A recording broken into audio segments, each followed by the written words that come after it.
शरारतों का पिटारा खोल दूं। चलो आज फिर शरारतों का पिटारा खोल दूं, अपनी बचपन की यादों को झुंझोल दूं। अनजाने में कितनी नादानियां कर जाते थे हम, खास होकर भी आम हो जाते थे।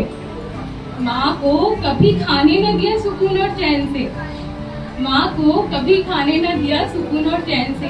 पहले ही निवाले पर आवाज आ जाती थी गुसल खाने से।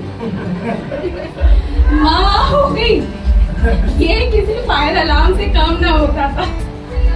खाली परे सर पाकर माँ का रौद्र रूप देखने को मिलता था। अंदर से जान रहती थी हमारी सूखी पल दो पल को। माँ भी दिखाती भयंकर गुस्सा और मारती न थी कभी हमको। माँ भी दिखाती भयंकर गुस्सा पर मारती न थी कभी हमको।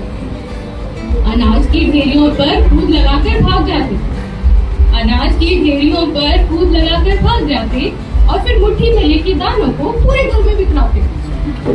फिर मुट्ठी में लेके दानों को पूरे घर में बिखराते। गेहूं चुनने के नाम सारी मिट्टी खा जाते और मामला बिगड़ता देख दद्दा के पीछे छुप जाते। माँ की लिपस्टिक और गुदगुदा पफ वाला पाउडर पतोड़ लेते थे चुपके से, सबकी नजर बचाते। That's why मैंने कहा 90s वाले रिलेट कर पाएंगे, वो पफ वाला पाउडर। माँ की लिपस्टिक और गुदगुदा पफ वाला पाउडर पतोड़ लेते थे चुपके से, सबकी नजर बचाकर। रोज शाम तेज उपड़ चंपू वन बाजार घूमने जाते, लौटते में गटागट इमली और कबीर लेकर आते। लौटते में गटागट इमली और कबीर लेकर आते। बाबू के दूध के डब्बे से 2 सबकी मार जाते और फिर कोने में बैठकर सारे के सारे मुस्कुराते। बिस्किट का हलवा घोरते, बिस्किट का हलवा घोरते और चटकारे लगाते।